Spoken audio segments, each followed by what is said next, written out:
প্রিয় এসএসসি এবং এইচএসসি শিক্ষার্থীরা, আজকে আমরা কমপ্লিটিং সেন্টেন্সের একেবারে সর্বশেষ যে এপিসোডটা আছে সেটা নিয়ে আজকে আমরা আলোচনা করব। সো আজকের এপিসোডে আমরা বেশ কিছু কনজাংশনস নিয়ে আলোচনা করব। সো আমরা প্রথমে ধাপে ধাপে একটা একটা করে শেষ করবো ইনশাল্লাহ, ঠিক আছে? সো আমাদের আগের এপিসোডগুলোতে আমরা কনজাংশনস অনেকগুলো আলোচনা করেছিলাম। সো বাকি যেগুলো আছে সবগুলো আমরা আজকে শেষ করবো ইনশাল্লাহ, এবং প্রতিটা টপিক শেষে আমরা অবশ্যই প্র্যাকটিস করব। তো সবার সাথে থাকো, সবাই ক্লাসটা এনজয় করো ইনশাল্লাহ। ওকে, প্রথমে আসো, দেখো যে এই টপিকটা আমরা আলোচনা করছি অ্যাজ ইফ এবং অ্যাজ দো এই টপিকে, ঠিক আছে? So as if as though এর বাংলা অর্থ হচ্ছে যেন মনে হয়। সো আমরা প্রায় সময় আমি কিছু কথা বলি যে সে এমন ভাবে কথা বলে যেন মনে হয় সব জানে, অথবা সে এমন ভান করে যে কিছুই জানে না, ঠিক আছে? সো এরকম আমরা বেশ কিছু কথা বলি। এরকম কথাগুলো বলার জন্য আমরা অ্যাজ ইফ এবং অ্যাজ দো ব্যবহার করব। সো অ্যাজ ইফ এবং অ্যাজ দো, অ্যাজ ইফ এবং অ্যাজ দো এই কনজাংশনসের ক্ষেত্রে দুটি ক্লজ থাকবে। আমরা কিন্তু জানি যে এরা হচ্ছে সাবঅর্ডিনেট কনজাংশনস। সো সাবঅর্ডিনেট কনজাংশনের কাজ হচ্ছে দুটি ক্লজকে যুক্ত করা। সো এই অ্যাজ ইফ অ্যাজ দো যুক্ত সেন্টেন্সে দুটো করে ক্লজ থাকবে। এখানে দুটো নিয়ম আছে। প্রথম যে নিয়ম সেটা হচ্ছে যে প্রথম ক্লজ যদি প্রেজেন্ট টেন্স হয় তাহলে অ্যাজ ইফ এর পরবর্তী ক্লজটা হবে পাস্ট ইনডিফিনিট টেন্স। যেমন দেখো, শি প্রিটেন্ডস, সে এমন ভান করে, অ্যাজ ইফ যেন মনে হয়, শি নিউ এভরিথিং, সে সবকিছুই জানে। সো তোমাকে যেটা মনে রাখতে হবে সেটা হচ্ছে যে অ্যাজ ইফ এর প্রথম ক্লজ যদি কি হয়, প্রেজেন্ট হয়, তাহলে অ্যাজ ইফ এর পরের ক্লজটা হবে পাস্ট। এটা তোমাকে একটু মনে রাখতে হবে। নাম্বার 2, এখানে একটা কথা মনে রাখবা যে যদি এখানে আমরা কখনো বি ভার্ব ইউজ করি তাহলে সেক্ষেত্রে আমরা সবসময় কি করবো, অ্যাজ ইফ অ্যাজ দো এর পর যদি বি ভার্ব থাকে সেটা সবসময় ওয়্যার হবে, বিকজ এটা হচ্ছে আনরিয়েল কন্ডিশনাল। যেমন সে এমন ভান করে যেন সে একজন জ্ঞানী মানুষ, ঠিক আছে? কথাটা কিভাবে বলবো আমরা? She pretends as if she were a wise women. Okay, তো খেয়াল করে দেখো, এখানে শি এর পরে আমরা ওয়্যার লিখছি, বি ভার্ব লিখছি। সো বি ভার্ব হিসেবে নরমালি শি এর সাথে ওয়াজ হওয়ার কথা, যেহেতু জিনিসটা আনরিয়েল বোঝাচ্ছে তাই এটা হবে ওয়্যার। মনে রাখবে অ্যাজ ইফ অ্যাজ দো যুক্ত সেন্টেন্সের যে ক্লজগুলো থাকবে এখানে সেগুলো সবসময় আনরিয়েল, অবাস্তব প্রকাশ করবে, সেখানে ভাবটাও সবসময় ওয়্যার হবে, ঠিক আছে? সো এই হচ্ছে একটা বিষয়। আরেকটা নিয়ম হচ্ছে যদি এরকম হয় যে প্রথম অংশ পাস্ট টেন্স হয়, পাস্ট ইনডিফিনিট হয়, তাহলে অ্যাজ ইফ এর পরের অংশ হবে পাস্ট পারফেক্ট। যেমন শি প্রিটেন্ডেড, এটা হচ্ছে ভি টু মানে পাস্ট টেন্স। শি প্রিটেন্ডেড, সে এমন ভান করেছিল, অ্যাজ ইফ যেন মনে হয়, শি হ্যাড নোন এভরিথিং, সে সবকিছুই জানতো। সো খুবই সিম্পল ব্যাপার, তোমাকে যেটা মনে রাখতে হবে সেটা হচ্ছে অ্যাজ ইফ এর প্রথম অংশ প্রেজেন্ট হলে পরের অংশ পাস্ট ইনডিফিনিট হবে, আর প্রথম অংশ পাস্ট হলে পরের অংশ পাস্ট পারফেক্ট হবে, এতটুকুই। ওকে, সো আশা করি ব্যাপারটা তোমরা বুঝতে পেরেছো। এবার আমরা এটার প্র্যাকটিস দেখবো, ঠিক আছে? দেখো অ্যাজ ইফ অ্যাজ দোর প্র্যাকটিসটা দেখো। অ্যাজ ইফ নাথিং হ্যাপেন্ড, মানে এটা খুব সিম্পল, এভাবে লিখতে পারি, she behaves as if nothing happened. Nothing happened এটা পাস্ট টেন্সে আছে, ঠিক আছে? তাহলে আগের অংশ কি হবে? তাহলে প্রেজেন্ট টেন্স হবে। বলছিলাম প্রথম অংশ প্রেজেন্ট হলে পরের অংশ পাস্ট টেন্স হবে, তাই তো? মানে যদি এখানে পাস্ট টেন্স তাহলে এখানে কি হবে? প্রেজেন্ট টেন্স হয়ে যাবে। এরপর দেখো যে শি টক্স, সে এমন ভাবে কথা বলে, অ্যাজ ইফ সে কিছুই জানে না, তাহলে কি হবে? She did not know anything, অথবা শি নিউ নাথিং। ওকে, এভাবেও করতে পারি আমরা। এবার দেখো we love and help one another, আমরা একজন আরেকজনকে এমন ভালোবাসা এবং সাহায্য করি, অ্যাজ ইফ যেন মনে হয় আমরা ভাই বোন বা আমরা আত্মীয় স্বজন, তাই তো? সো উই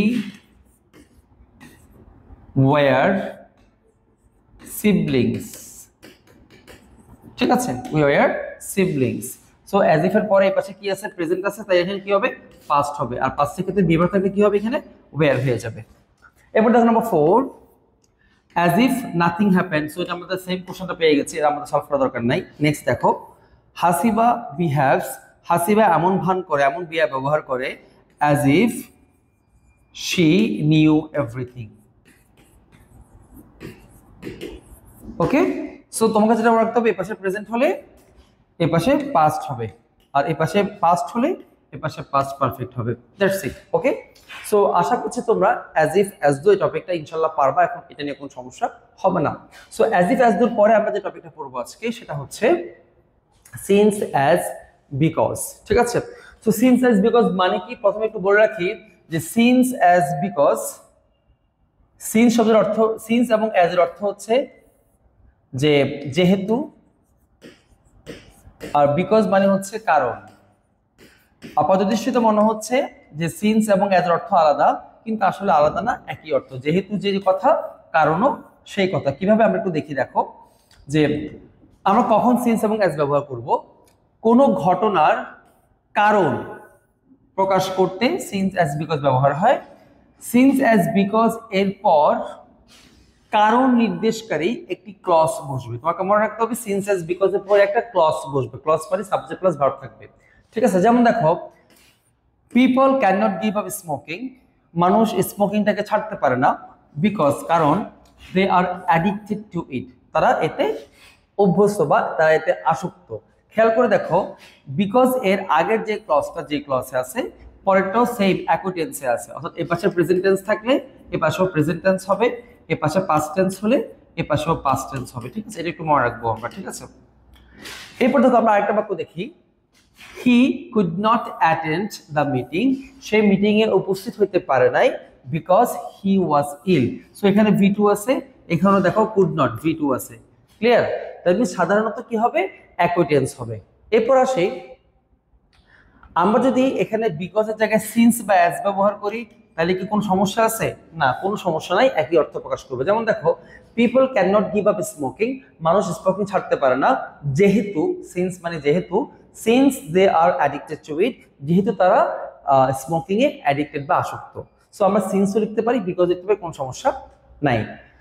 কিন্তু একটু খেয়াল করে দেখো যে আমরা যেভাবে লিখি সিন্স অ্যাজ বা বিকজ এর জায়গায় আমরা বিকজ অফ লিখি তাহলে কি হয়, people can not give up smoking because of. So because of এটা হচ্ছে একটা প্রিপোজিশন, আর আমরা জানি প্রিপোজিশনের পরে হয় ভার্ব প্লাস আইএনজি বসবে, না হয় নাউন অথবা নাউন ফ্রেজ বসবে। ঠিক আছে, সো যদি আমরা এই বাক্যটাকে লিখি যে people can not give up smoking because of, because of এখানে ভার্ব প্লাস আইএনজি যদি লিখি তাহলে কি হবে, বিকজ অফ ভার্বটা হচ্ছে এখানে আর, সো আরটাকে হচ্ছে একটা বি ভার্ব, আইএনজি করলে হবে being. So because of being, বাকি আছে addicted, because of being addicted to it. So আমরা এটা এইভাবেও লিখতে পারি। আর যদি আমরা নাউন প্লাস নাউন ফ্রেজ ব্যবহার করি সেক্ষেত্রে কিভাবে হয়, যেমন আমি এই বাক্যটা যদি খেয়াল এভাবে লিখি, দেখো হি could not attend the meeting, সে মিটিং এ অ্যাটেন্ড করতে পারে নাই ডিউ টু, যেখানেও সেম আছে ডিউ টু। ডিউ টুর জায়গায় আমরা এখন চাইলে ভার্ব প্লাস আইএনজি দিয়েও এখানে লিখতে পারবো, অথবা চাইলে নাউন বা নাউন ফ্রেজ লিখতে পারবো। সো আমি এখানে নাউন ফ্রেজ লিখি একটা। সো নাউন ফ্রেজ লিখতে গেলে আমাদের কি লাগবে, নাউন ফ্রেজ লিখতে গেলে মূলত দুটো জিনিস লাগবে, একটা হচ্ছে অ্যাডজেক্টিভ প্লাস নাউন লাগবে। ঠিক আছে, তাহলে আমরা ইল শব্দটাকে নাউন বানাই দেবো, তাহলে হবে ইলনেস, আর হি শব্দটাকে আমরা অ্যাডজেক্টিভ বানাই দেবো। তো হি এর অ্যাডজেক্টিভ ফর্ম হচ্ছে হিজ। তো বাক্যটা কি পাচ্ছি আমরা, he could not attend the meeting due to his illness, অর্থাৎ তার অসুস্থতার কারণে সে মিটিং এ অ্যাটেন্ড থাকতে পারে নাই। ওকে, সো তোমাকে যেটা মনে রাখতে হবে যে আমরা কারণ বোঝাতে সিন্স অ্যাজ বিকজ ব্যবহার করব, আর সেন্টেন্স অনেক সময় সিন্স অ্যাজ বিকজ না থেকে বিকজ অফ অথবা ডিউ টু থাকতে পারে। বিকজ অফ এবং ডিউ টু সেন্টেন্সে প্রিপোজিশন হিসেবে ব্যবহার হয়, সেহেতু তাহলে এদের পরে কি বসবে, এদের পরে ভার্ব প্লাস আইএনজি বসবে, অথবা নাউন বসবে, অথবা নাউন ফ্রেজ বসবে। যা শুধু নাউন দিয়ে কেমন করতে পারে, দেখো আমি এখানে হিজটাকে রেখে শুধু নাউনটাকে রাখি তাহলে বাক্যটা কিন্তু এখানে এতটুকু হয়ে গেছে। দেখো যে he could not attend the meeting due to illness, মানে ইলনেস হচ্ছে শুধু নাউন, সো আমি হিস্ট্রি বাদ দিয়ে দেই, ডিউ টু ইলনেস, অসুস্থতার কারণে সে মিটিং এ আসতে পারে নাই। সো এটা এভাবেও হইতে পারে। সো দুভাবে এই জিনিসটা কারেক্ট। এবার আমরা একটু ভালো করে খেয়াল করে দেখব যে এই কথাটা আমরা এখানে নোটাকে লিখে দিছি, সিন্স অ্যাজ বিকজ এর পরিবর্তে বিকজ অফ অথবা ডিউ টু বসে, আর এদের পরে নাউন বা নাউন ফ্রেজ অথবা ভার্ব প্লাস আইএনজি বসতে পারে। ঠিক আছে, সো এবার মাঝে মাঝে আমরা দেখতে পাই এরকম যে সিন্স শব্দটা দ্বারা হতে বোঝায়, হতে অথবা সিন্স দ্বারা হতে বোঝায় অথবা থেকে বোঝায়, থেকে বা হতে বোঝালে। সিন্স দ্বারা যদি থেকে বা হতে এরকম বোঝায়, তবে মনে রাখতে হবে সিন্সের পরের ক্লজটা সবসময় পাস্ট ইনডিফিনিট হবে। প্রথম ক্লজটা প্রেজেন্ট হলে সিন্সের পরেরটা হবে পাস্ট ইনডিফিনিট। যেমন দেখো, it is 5 years since we met. এই যে ম্যাটটা হচ্ছে V2 তে আছে, এর পাশে আছে প্রেজেন্ট টেন্স V1। সো অর্থ হচ্ছে এরকম যে 5 বছর হয়ে গেছে আমাদের সাক্ষাৎ হয়েছিল।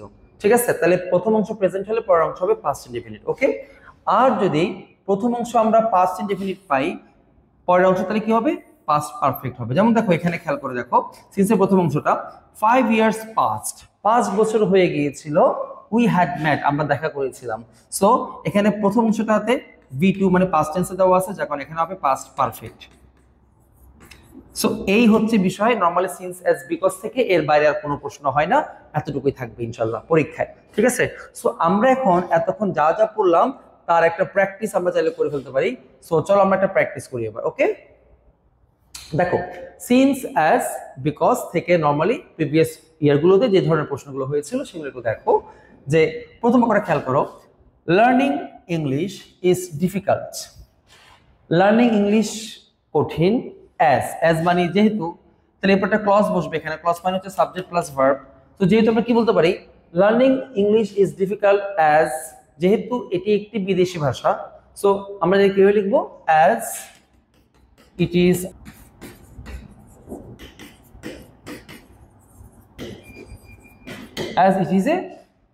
as it is a foreign language, যেহেতু এটি একটি বিদেশি ভাষা। ঠিক আছে, তো খেয়াল করে দেখো এই পাশে প্রেজেন্ট টেন্সে দেওয়া আছে, আমরা এখানেও প্রেজেন্ট টেন্স ইউজ করলাম। এরপর নাম্বার 2 দেখো, দ্য আইডল মানে অলসরা can not reach their target, তাদের টার্গেটে পৌঁছতে পারে না। বিকজ কারণ যারা অলস তারা কঠোর পরিশ্রম করে না। সো কারণ তারা কঠোর পরিশ্রম করে না, আমরা কথা লিখতে পারি। সো তারা কঠোর পরিশ্রম করে, ইংলিশ কি হবে? Because they don't work hard, তারা কঠোর পরিশ্রম করে না। নাম্বার 3 দেখো, as our elders love us, যেহেতু আমাদের বড়রা আমাদেরকে ভালোবাসে, তাহলে আমাদের কি করা উচিত? আমাদের তাদেরকে রেসপেক্ট করা উচিত। So we should respect them, we should respect them. Okay, 5 years past since, 5 বছর হয়ে গিয়েছে। সো এখানে সিন্সের আগে দেখো পাস্ট টেন্স দেওয়া আছে V2, তাহলে আমরা এখানে পাস্ট পারফেক্ট লিখবো। সো হোয়াট লিখতে পারি আমরা? 5 years have passed, we met, we had met, আমাদের দেখা হয়েছিল। ঠিক আছে, অথবা we had played, আমরা একসাথে খেলাধুলা করেছিলাম। we had played together, এটা আমরা অনেক দিন পর বন্ধু বান্ধবরা দেখা হলে তখন এই ধরনের কথাবার্তা বলি। ঠিক আছে, অথবা আমরা কোথাও ঘুরতে গিয়েছিলাম। So we had made a tour. Okay, এরকম হতে পারে। নাম্বার 5 দেখো, শি ওয়ার্কস হার্ড সিন্স, সে কঠোর পরিশ্রম করে যেহেতু সে সফল হতে চায়। সে কঠোর পরিশ্রম করে যেহেতু সে সফল হতে চায়। So since she wants to succeed, okay, she wants to succeed, যাতে সে সফল হতে চায়। এরপর দেখো নাম্বার 6, 10 years have passed, এটা প্রেজেন্টে আছে। সো প্রেজেন্ট যদি থাকে তাহলে আমরা কি লিখবো? পাস্ট টেন্স লিখবো। So 10 years have passed since we made a tour, ঠিক আছে, যে আমরা একটা ট্যুর করেছিলাম, তার 10 বছর হয়ে গিয়েছে। ঠিক আছে, সো সিন্স অ্যাজ বিকজ থেকে নরমালি এর বাইরে আর কোনো প্রশ্ন হবে না। আশা করছি তোমরা সিন্স অ্যাজ বিকজ থেকে ভালোভাবেই বুঝেছো। সো এখন আমরা আমাদের পরবর্তী যে টপিকটা আছে সেই টপিকে চলে যাবো ইনশাআল্লাহ। সো সেই টপিকটা হচ্ছে ইট ইজ টাইম এবং ইট ইজ হাই টাইম। প্রতিটা কোশ্চেনে অবশ্যই it is time it is high time থেকে অবশ্যই প্রশ্ন থাকবে। এটা একেবারে খুবই সিম্পল, একটু ভালো করে দেখলে আমরা পারবো। প্রথম কথা হচ্ছে ইট ইজ টাইম বা ইট ইজ হাই টাইমের বাংলা অর্থ হচ্ছে যে এখনই সময়, অথবা কোনো একটা কাজ করার এখন উপযুক্ত সময়, ওকে, এরকম বোঝায়। এখন উপযুক্ত সময় মানে সময়টা শেষ হয়ে যাচ্ছে, এখনই পারফেক্ট টাইম, মানে আর খুব বেশি সময় নাই, সময় শেষ হয়ে যাচ্ছে, এরকম বোঝাবে। ঠিক আছে, সো প্রথম যে নিয়ম সেটা হচ্ছে ইট ইজ হাই টাইম বা ইট ইজ টাইম এরপর পাস্ট ইনডিফিনিট টেন্স বসবে, সবসময় মাথায় রাখবা। ইট ইজ টাইম বা ইট ইজ হাই টাইম এরপর সবসময় কি বসবে? পাস্ট ইনডিফিনিট টেন্স বসবে। ওকে, এটা একটু মনে রাখতে হবে। যেমন it is high time we stood against corruption, অর্থাৎ এখনই উপযুক্ত সময় আমাদেরকে দুর্নীতির বিরুদ্ধে রুখে দাঁড়াতে হবে। সো উই স্টুড, এটা পাস্ট টেন্স আছে। ওকে, এটা মাথায় রাখতে হবে। তোমাদের মাথায় রাখতে হবে এই পাশে প্রেজেন্ট হলে এই পাশে পাস্ট হবে। ওকে, আবার পাস্ট ইনডিফিনিটের পরিবর্তে আমরা এখানে যে পাস্ট ইনডিফিনিট লিখলাম, অনেক সময় আমরা চাইলে এর পরিবর্তে 2 + V1 লিখতে পারি। যেমন example, it is high time to, আমরা পাস্ট ইনডিফিনিট এটা ক্লজ না লিখে আমরা শুধু 2 লিখতে পারি। 2 এর পরে V1, ভাবটাকে এখানে স্টোর, তো এটা প্রেজেন্ট ফর্ম হচ্ছে stand. So to stand against corruption, against corruption. So বাক্যটা এভাবেও হতে পারে। সো তুমি চাইলে it is high time it is time পর ক্লজ লিখতে পারো, অথবা 2 + V1 ও লিখতে পারো, দুটোই কারেক্ট। ওকে, এবার দেখো প্র্যাকটিস দেখো। Corruption is the hindrance to the national development, দুর্নীতি হচ্ছে আমাদের জাতীয় উন্নয়নের একটি বাধা। ইট ইজ হাই টাইম, দুইটা আনসার লিখতে পারি আমরা এখানে, একটা হচ্ছে পাস্ট টেন্স লিখতে পারি অথবা লিখতে পারি 2 + V1। তো সহজ যদি আমরা 2 + V1 লিখে তাহলে কি হবে? It is high time to stop corruption. এটা খুব ইজি, ঠিক আছে। Next, united we stand, divided we fall. It is high time to be united, ঠিক আছে। এখন উপযুক্ত সময় আমাদেরকে একত্রিত সংঘবদ্ধ হওয়ার।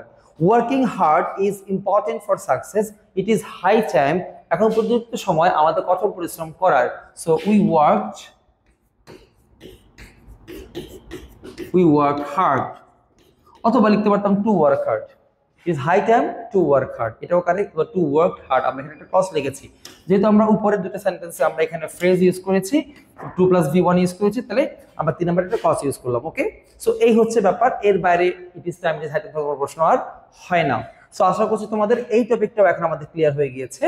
সো আমাদের আর খুব বেশি বাকি নাই, আর 2-1 টপিক বাকি আছে আমাদের, এরপর আমাদের এই টপিকটা শেষ হয়ে যাবে ইনশাআল্লাহ। ফুল কমপ্লিটিং সেন্টেন্স আমাদের শেষ হয়ে যাবে ইনশাআল্লাহ। লেস্ট, লেস্ট শব্দের অর্থ হচ্ছে, লেস্ট শব্দের অর্থ হচ্ছে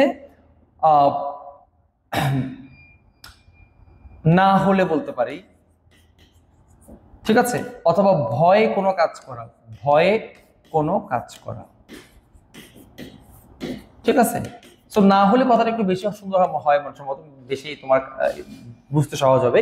একটু দেখো, তোমাকে যেটা মনে রাখতে হবে, লেস্টের পরে একটা ক্লজ বসবে, আর এই ক্লজটা সবসময় এই স্ট্রাকচার ফলো করে বসবে, ঠিক আছে। যেমন কি সেটা, লেস্টের পরে ক্লজটি সবসময় সাবজেক্ট থাকবে, এরপর শুড প্লাস অথবা মাইট হবে, এরপর V1 + অবজেক্ট, এই ফরম্যাটে হবে। যেমন walk fast lest you should miss the train, অর্থাৎ দ্রুত হাঁটো, তাহলে তোমার ট্রেনটা মিস হয়ে যাবে, না হলে তোমার ট্রেনটা মিস হবে। খেয়াল রাখতে হবে তোমাকে, এখানে লেস্টের পরে যে ক্লজটা বসবে সেই ক্লজটা হবে এরকম, সাবজেক্ট প্লাস এরপরে হবে শুড অথবা মাইট, তুমি যা খুশি লিখতে পারবা, প্লাস V1 + অবজেক্ট, এরকম, ঠিক আছে। আরেকটা কথা মনে রাখতে হবে, এটা এতটুকু, এর বাইরে আর কোনো কিছু না লেস থেকে, এবং লেস থেকে অবশ্যই প্রশ্ন হয়, বিশেষ করে এইচএসসি তে মাস্ট প্রশ্ন থাকে এবং এসএসসি তে মাস্ট প্রশ্ন থাকে। সো আমরা প্র্যাকটিসগুলো দেখি একটু। On the way to school, স্কুলে যাওয়ার পথে, আই র্যান ফাস্ট, আমি দ্রুত দৌড়াই, লেস্ট আই মাইট, ছোট অথবা মাইট থেকে মাইট নিলাম, lest I might miss the class, আমি হয়তো ক্লাসটা মিস করে ফেলতে পারি, তাই আমি স্কুলে যাওয়ার পথে দ্রুত চলে যাই। ওয়াক ফাস্ট, দ্রুত হাঁটো, lest, lest you might or you should miss the train, miss the bus বা ট্রেন, যা খুশি লিখতে পারো। রিড অ্যাটেন্টিভলি, মনোযোগ দিয়ে পড়াশোনা করো, লেস্ট, না হয় তুমি ফেল করতে পারো, so lest you should fail in the exam, ঠিক আছে। সো তোমার সুবিধা অনুযায়ী তুমি যা পারবা, সহজ তোমার কাছে মনে হবে, সেই অনুযায়ী তুমি সেন্টেন্সগুলো লিখবা। শুধু মনে রাখতে হবে স্ট্রাকচারটা এমন হবে, সাবজেক্ট প্লাস শুড অথবা মাইট, V1 + অবজেক্ট। ওকে, সো লেস থেকে যদি অবশ্যই প্রশ্ন, আমরা অবশ্যই মনে রাখবো রুলসটা, ঠিক আছে। সো লেস্ট আমাদের শেষ, এরপর আমাদের আর খুব বেশি বাকি নাই, আমাদের বোধহয় আর একটা দুটো বাকি আছে, হুয়েন এবং হোয়াইল বাকি আছে, এরপর বোধহয় আরো 2-1টা বাকি আছে, একটু দেখো ভালো করে, ঠিক আছে। সো হোয়েন হোয়াইলটা অর্থ হচ্ছে যখন, হোয়েন অর্থ হচ্ছে যখন। এখন কখন আমরা কখন আমরা এই হোয়েন বা হোয়াইল ব্যবহার করব, একটু ভালো করে দেখো। আমি তোমাদেরকে একটু বলে রাখি যে সাধারণত হোয়েন বা হোয়াইল ব্যবহার হয় অতীতকালের দুইটা ঘটনাকে যুক্ত করতে। কিরকম, ধরো আমি একটা দিকে চিত্র লিখে রাখো, তো আমরা জানি এটা হচ্ছে প্রেজেন্ট টেন্স আর এটা হচ্ছে পাস্ট টেন্স, মানে এটা পুরোটাই হচ্ছে পাস্ট, তাই না? এটা পুরোটাই হচ্ছে পাস্ট। এখন পাস্টে জানি আমরা, ধরো এমন হচ্ছে যে একটা কাজ শুরু হয়েছে, মনে করো গতকালকে আমি টিভি দেখা শুরু করলাম রাত 8টা বাজে। সো টিভি দেখতেছি, টিভি দেখতে দেখতে দেখতে দেখতে আমি রাত 10টা পর্যন্ত আমি টিভি দেখছি। ওকে, সো আমি কাজটা করতেছিলাম, এই পুরো সময় ধরে আমি টিভি দেখতেছিলাম 2 ঘন্টা ধরে, ঠিক আছে? এই যে 2 ঘন্টা ধরে আমি টিভি দেখতেছিলাম, এই 2 ঘন্টার মাঝখান দিয়ে আমার একটা ফ্রেন্ড আমাকে ফোন করছিল, ঠিক আছে? আমার ফ্রেন্ড আমাকে কল দিছিল। সো এই যে এটা একটা ঘটনা, এই ঘটনাটা এখন, এই যে ঘটনাটা চলতেছিল, আমি যে টিভি দেখতেছিলাম, এটা হচ্ছে পাস্ট কন্টিনিউয়াস টেন্স। আর আমার ফ্রেন্ড যে আমাকে কল দিয়েছিল, এটা হচ্ছে পাস্ট ইনডিফিনিট টেন্স। সো এই যে পাস্ট ইনডিফিনিট এবং পাস্ট কন্টিনিউয়াস, এই দুইটা ঘটনাকে যুক্ত করার জন্য আমরা হোয়েন বা হোয়াইল ব্যবহার করব, ঠিক আছে? সো আশা করছি ব্যাপারটা বুঝতে পেরেছো যে আমি গতকালকে রাতে টিভি দেখতেছিলাম 8টা থেকে 10টা এই সময়ের মধ্যে, ঠিক 9টা বাজে আমার ফ্রেন্ড আমাকে ফোন করছিল। তাহলে আমি একটা কাজ করতেছিলাম, অমন সময় আরেকটা ঘটনা ঘটলো, ঠিক আছে? যে আরেকটা ঘটনা ঘটছে সেটা হচ্ছে পাস্ট ইনডিফিনিট টেন্স, আর আমি যে কাজটা করতেছিলাম সেটা ছিল পাস্ট কন্টিনিউয়াস টেন্স। এখন এই দুইটা ঘটনা একসাথে বলতে চাই যে আমি কালকে টিভি দেখার সময় আমার ফ্রেন্ড ফোন করেছিল, যদি আমি এই দুটো ঘটনাকে একসাথে বলতে চাই তখন আমি হোয়েন বা হোয়াইল ব্যবহার করে এই সেন্টেন্সটা তৈরি করতে পারি। কিভাবে? যেমন দেখো, I was watching TV, এটা হচ্ছে past continuous tense. I was watching TV, আমার ফ্রেন্ড আমাকে ফোন করেছিল when my friend called me, যখন আমার ফ্রেন্ড আমাকে ফোন করেছিল। তোমাকে যেটা মনে রাখতে হবে সেটা হচ্ছে এইরকম দুইটা ঘটনাকে যুক্ত করলে হোয়েন বা হোয়াইল যুক্ত হয়। মনে রাখতে হবে হোয়েন এর পরে যে ক্লজটা বসবে এটা অলওয়েজ হবে পাস্ট ইনডিফিনিট, আর হোয়াইল এর পরে যদি আমি ক্লজটা ব্যবহার করি সেক্ষেত্রে হবে এটা হবে পাস্ট কন্টিনিউয়াস।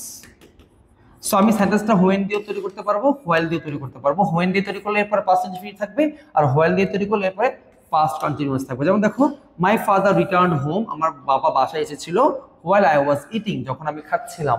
সো আমি যখন খাচ্ছিলাম ওই সময় বাবা এসেছিল। সো তুমি বাক্যটা তৈরি করার সময় মাথায় রাখবা হোয়াইলের পরে পাস্ট কন্টিনিউয়াস বসবে আর হোয়েনের পরে পাস্ট ইনডিফিনিট বসবে।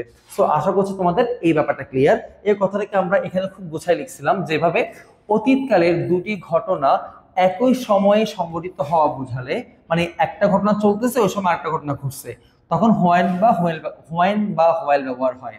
এক্ষেত্রে হোয়েনের পরের ক্লজটি পাস্ট ইনডিফিনিট হবে, ঠিক আছে? আর এখানে লেখা আছে হোয়াইলের পরের ক্লজটি পাস্ট কন্টিনিউয়াস টেন্স হবে। সো হোপফুলি তোমরা ব্যাপারটা বুঝছো কখন হোয়েন বসবে কখন হোয়াইল বসবে। আর একটা কথা মাথায় রাখবা, হোয়াইল অনেক সময় সেন্টেন্সে প্রিপোজিশন হিসেবে বসতে পারে। সেক্ষেত্রে হোয়াইলের পরে যদি সরাসরি ভার্ব থাকে তখন কিন্তু আইএনজি যুক্ত হয়ে যাবে। তাহলে হোয়াইলের পরে ভার্ব থাকলে এটা কি হবে? আইএনজি। তাহলে কি হবে? ওয়াকিং। ঠিক আছে, এখানে কোন টেন্স চিন্তা করার দরকার নাই। হোয়াইলের পরে ভার্ব থাকলে এটা আইএনজি, কারণ আমরা জানি হোয়াইলটা হচ্ছে একটা প্রিপোজিশন, আর প্রিপোজিশনের পরে ভার্ব থাকলে কি হয়ে যায়? আইএনজি হয়ে যায়। সো এই হচ্ছে হোয়েন বা হোয়াইলের ব্যবহার। এর বাইরে থেকে হোয়েন বা হোয়াইল থেকে কোনো প্রশ্ন আর হওয়ার সুযোগ নাই, ইনশাআল্লাহ এর ভিতর থেকে থাকবে সবকিছু, ঠিক আছে? সো আমরা একটা প্র্যাকটিস দেখি এখন হোয়েন বা হোয়াইলের। ওকে, দেখো, 1971 is the year when, 1971 হচ্ছে একটা বছর যখন বাংলাদেশ স্বাধীন হয়েছিল। সো when বাংলাদেশ, ঠিক আছে, became independent. ওকে, নেক্সট দেখো, এখানে আমরা when এর পরে past indefinite ইউজ করছি, তাই না? past indefinite।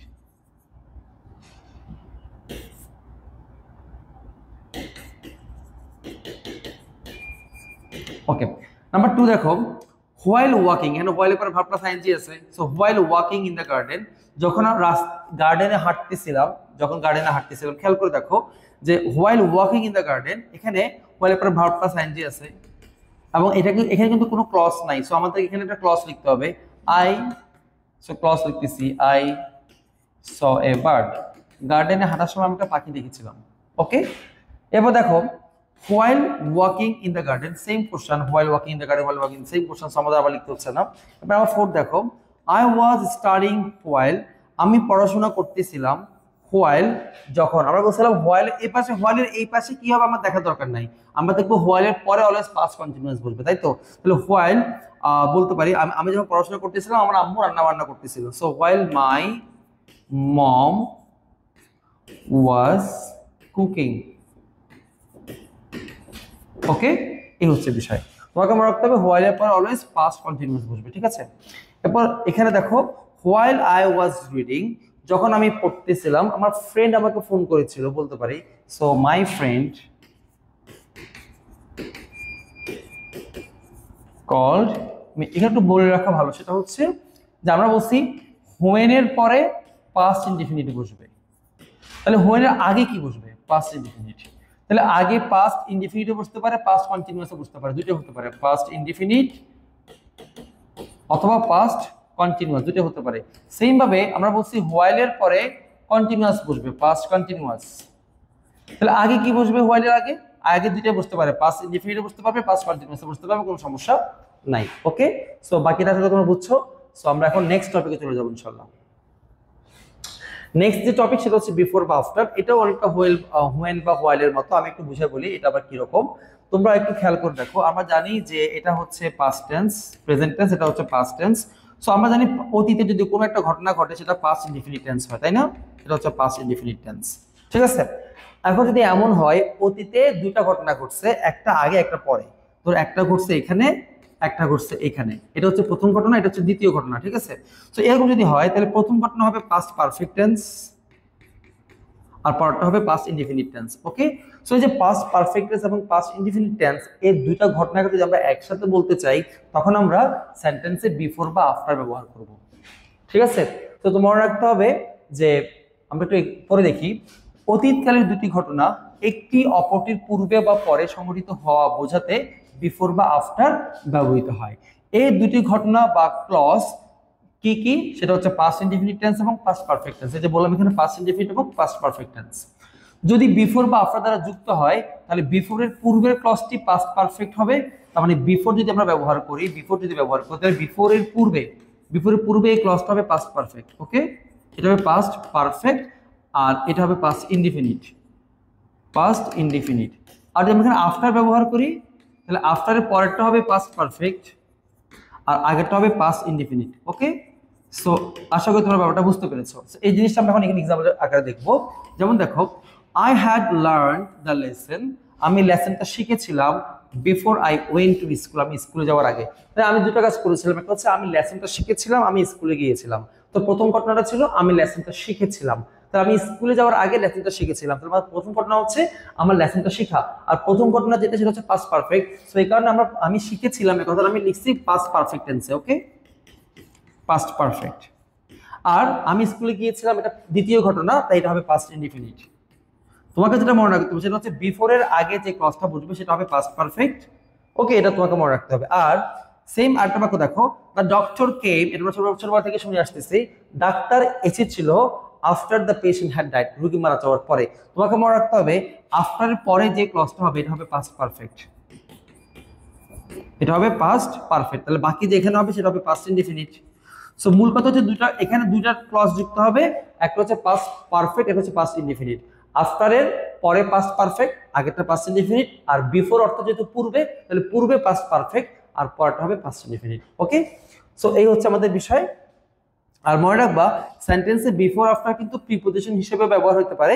তো সেক্ষেত্রে এদের পরে যদি ভার্ব থাকে সরাসরি আইএনজি হয়ে যাবে। যেমন দেখো বিফোর গো আছে, তাহলে ভার্ব থাকবে সরাসরি আমরা ING before going to school. Okay, after পরে এখানে ব্রাশ আছে, তোমরা আইএনজি করলে কি হবে? ব্রাশিং।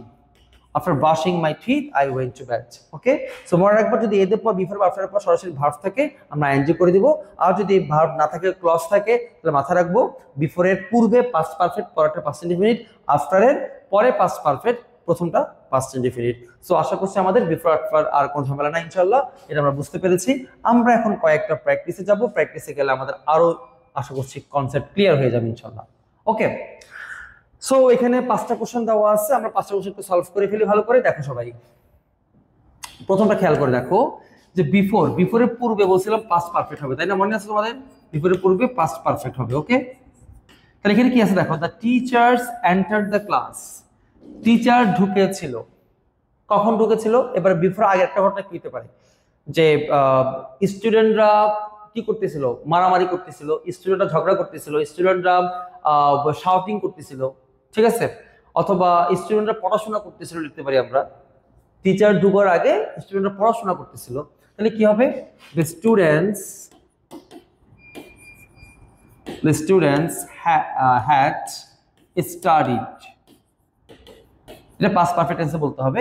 তো স্টুডেন্টস হ্যাড স্টাডিড, স্টুডেন্টরা পড়াশোনা করতেছিল before the teacher enter the classroom, অর্থাৎ টিচার ক্লাসে ঢোকার আগে স্টুডেন্টরা পড়াশোনা করতেছিল, যদি এই জিনিসটা অবাস্তব ঘটনা, এটা আসলে ঘটে না। ঠিক আছে, নাম্বার 2 দেখো, এখনো সেম বিফোর, সো এখানেও কি হবে, পাস্ট পারফেক্ট হবে। তাহলে she went to the park, so she went to the park, সে পার্কে গিয়েছিল, পার্কে যাওয়ার আগে সে আর কিছু করেছিল, সো বলতে পারি সে প্রিপেয়ার্ড হয়েছিল পার্কে যাওয়ার জন্য। ঠিক তো, সে প্রিপেয়ার্ড হয়েছিল এবং সে পার্কে গিয়েছিল, অর্থাৎ যেভাবে বলি তাহলে কি হবে, she had prepared, she had prepared before she went to park, অর্থাৎ সে প্রিপেয়ার হয়েছিল, প্রস্তুতি নিয়েছিল before she went to park, সে পার্কে যাওয়ার পূর্বে, went to the park। Number 3 দেখো, Bangladesh gained her freedom, Bangladesh তার স্বাধীনতা অর্জন করেছিল আফটার হোয়াট, আফটার সে অনেক আত্মত্যাগ করেছিল, তাই না? So after she had sacrificed a lot, সে অনেক আত্মত্যাগের পরে সে বাংলাদেশটা স্বাধীন করেছিল, বাংলাদেশ স্বাধীন হয়েছিল। Okay, so students stopped playing, student খেলাধুলা বন্ধ করে দিয়েছিল after what, students stopped playing after what. After আমরা কি লিখবো এখানে, এখানে আমরা দুটো কাজ করতে পারি, একটা হচ্ছে যে ভার্ব প্লাস আইএনজি লিখতে পারি, অথবা আমরা একটা ক্লজ লিখতে পারি। সো আমরা যদি এখানে একটা ক্লজ যদি লিখছি, আমরা এখানে ভার্ব প্লাস আইএনজি লেখার চেষ্টা করব। So students stopped playing after winning the match, after winning the tournament লিখি আমরা, স্টুডেন্ট টুর্নামেন্টটা উইন করার পর খেলা বন্ধ করে দিয়েছিল। ঠিক আছে, অথবা after it has become evening, ঠিক আছে, এভাবে লিখতে পারি, it had become evening, এভাবে লিখতে পারি। সো নাম্বার 5 দেখো, he got back home after, সে বাসায় ফিরে এসেছিল, আফটার হোয়াট, সে কিসের পর বাসায় ফিরে এসেছিল, সে শপিং করার পর বাসায় ফিরে এসেছিল। সো আফটার হি হবে, after he had finished his shopping, okay, after she had finished his shopping, so বাক্যটা হচ্ছে এরকম, after he had finished his shopping, সে তার শপিং শেষ করার পর he got back home, সে বাসায় ফিরে এসেছিল। সো এই হচ্ছে আমাদের বিফোর এবং আফটারের ব্যবহার। আই হোপ তোমাদের বিফোর আফটার নিয়ে আর কোনো সমস্যা থাকবে না, তোমরা আশা করি ইনশাল্লাহ একটু বাসায় প্র্যাকটিস করলে, ভালো করে পড়লে তোমরা সলভ করে ফেলতে পারবা ইনশাল্লাহ। So till until, so till শব্দের অর্থ হচ্ছে পর্যন্ত, আর আনটিল মানে হচ্ছে না পর্যন্ত। এটা খুবই সিম্পল ব্যাপার, তোমাকে যেটা মনে রাখতে হবে সেটা হচ্ছে টিল এর পরের ক্লজটি সাধারণত অ্যাফার্মেটিভ বা নেগেটিভ উভয় হতে পারে, আর আনটিল এর পর সবসময় অ্যাফার্মেটিভ ক্লজ হবে। যেমন দেখো এখানে খেয়াল করো, wait here till I come back, অপেক্ষা করো আমি ফিরে আসা পর্যন্ত, এখানে টিল এর পরে এই ক্লজটা হচ্ছে অ্যাফার্মেটিভ ক্লজ। আবার wait here till I don't call you, আমি তোমার কল না করা পর্যন্ত অপেক্ষা করো, সো কল করা পর্যন্ত অপেক্ষা করো, না করা পর্যন্ত, তো এটা হচ্ছে নেগেটিভ ক্লজ। ঠিক আছে, কিন্তু আমরা এখানে আনটিলের ক্ষেত্রে wait here until I come back, এটা অ্যাফার্মেটিভ ক্লজ, অপেক্ষা করো আমি ফিরে না আসা পর্যন্ত। কিন্তু আমি যদি লিখতে চাই wait here until I don't call you, তাহলে বাক্যটা কেমন হয় খেয়াল করে দেখো, যে অপেক্ষা করো যতক্ষণ না পর্যন্ত আমি তোমাকে কল না করি, যতক্ষণ না পর্যন্ত কল না করি, কথাটা দুইবার না চলে আসছে এখানে, একবার ডোন্ট এখানে আসছে, একবার আনটিল এখানে আন চলে আসছে। তো দুটো নেগেটিভ হওয়ার কারণে আমাদের এখানে আমরা কখনোই নেগেটিভ ক্লজ ইউজ করতে বা নট ইউজ করতে পারবো না। সো আমাদের মাথায় রাখতে হবে আনটিলের পরে সবসময় এখানে একটা অ্যাফার্মেটিভ ক্লজ বসবে। ঠিক আছে, সো আমরা কয়েকটা এক্সাম্পল দেখি। দেখো, wait here till I come back, normally পরীক্ষায় প্রশ্ন এটাই আসে, অন্যগুলো আসে না। ঠিক আছে, wait for me until I don't call you, until I call you. ঠিক আছে, এখানে তো নেগেটিভ হবে না, so until I call you হবে, until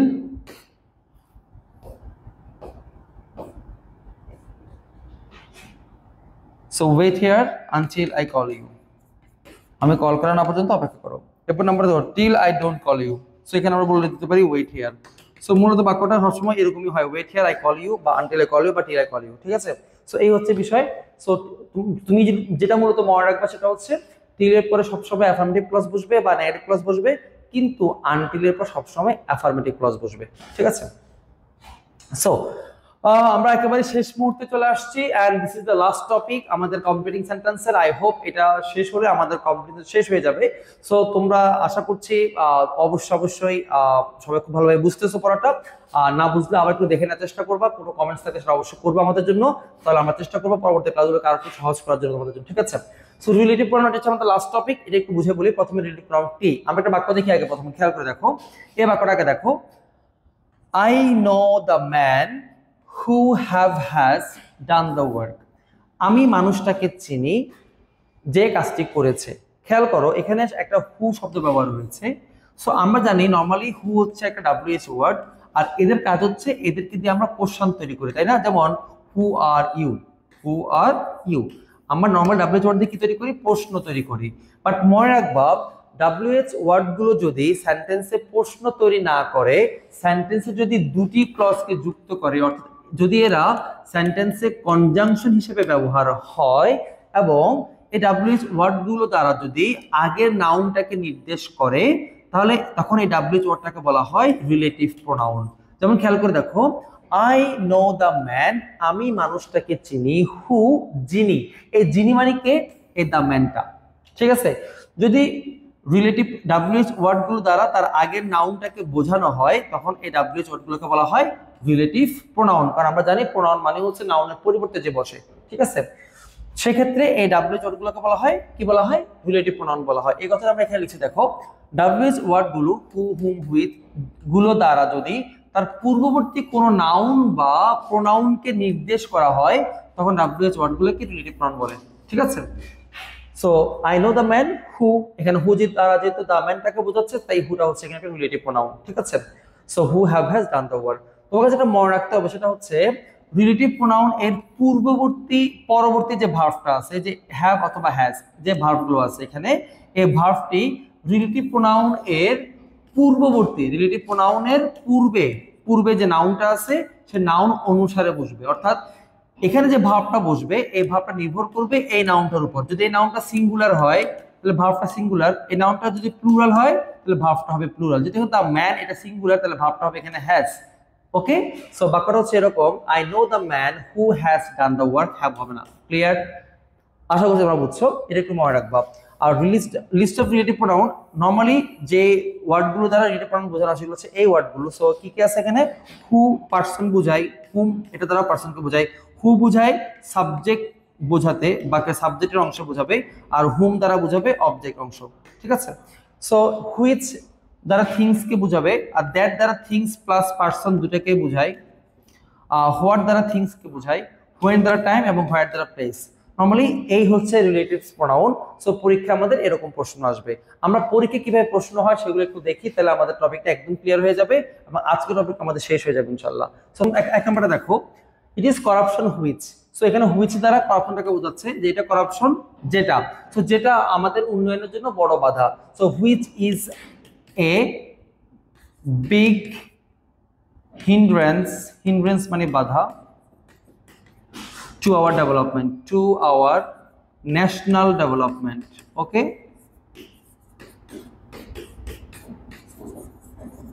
1970 year is the year when, so এখানে when তারা বোঝাচ্ছে এই ইয়ারটাকে, তাই তো? when Bangladesh got independence, when Bangladesh got independence. Next দেখো number 3, while choosing a companion, ঠিক আছে। সো এরা যখন একটা সঙ্গী বা বন্ধু আমি পছন্দ করব, তাহলে we have to be careful. এখানে আসলে আমরা while দিয়ে যদিও পাচ্ছি, বাট রিলেটিভ প্রোনাউন না, এটা when এবং while এর ব্যবহার। So we have to be careful while choosing a companion, অর্থাৎ একজন সঙ্গী বা বন্ধু নির্বাচনের ক্ষেত্রে আমরা কি হব? কেয়ারফুল হব। Cricket is a game which is costly. Okay, so যেহেতু গেমটা হচ্ছে একটা ব্যক্তি না, এটা একটা থিংস, সো আমরা এই জন্য এখানে হুইচ ব্যবহার করব, ঠিক আছে। So she gave me what I wanted. সে আমাকে দিয়েছিল যা আমি চেয়েছিলাম। Okay, so this is the boy who, this is the boy who has helped me, this is the boy who has helped me, এটা হচ্ছে সেই ছেলেটা যে আমাকে সাহায্য করেছিল। সো এই হচ্ছে আমাদের রিলেটিভ প্রোনাউনের প্র্যাকটিস গুলো।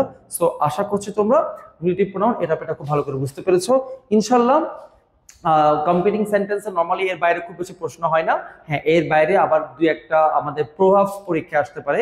সো তোমরা বেশ কিছু ইম্পর্টেন্ট প্রভাবস একটু পড়ে নিবা, তাহলে তোমরা অবশ্যই পারবা। যেমন মর্নিং শোজ দ্য ডে, এরকম। তারপরে unity is strength, united we united we stand, divided we fall. ঠিক আছে, সো এরকম বেশ কিছু প্রভাবস পরীক্ষা আসতে পারে, আমরা সেগুলো একটু পড়ে নিব ইনশাল্লাহ। আর গ্রামাটিক্যালি নর্মালি এই মধ্যে থেকে প্রশ্ন হবে, এর বাইরে খুব বেশি প্রশ্ন হবে না। সো আশা করছি তোমরা এই টপিকটা খুব ভালোভাবে বুঝতে পেরেছো ইনশাল্লাহ। পরবর্তী কোনো একটা টপিক নিয়ে আবার দেখা হবে। সেই পর্যন্ত ভালো থাকো, সুস্থ থাকো। আর তোমাদের যদি কোনো কমেন্টস থাকে, তোমাদের যদি কোনো ক্লাসটা কেমন লাগলো, যদি তোমাদের কোথাও প্রবলেম হয়ে থাকে, যে কোনো মতামত বা পরামর্শ তোমরা আমাদেরকে অবশ্যই কমেন্টে জানিয়ে দিবা। আমরা চেষ্টা করবো ইনশাল্লাহ পরবর্তী কাজগুলো আরেকটু বেটার করার জন্য। তো সবার জন্য অনেক অনেক শুভকামনা থাকবে, সবাই ভালো থাকবা, সুস্থ থাকবা। আল্লাহ হাফেজ।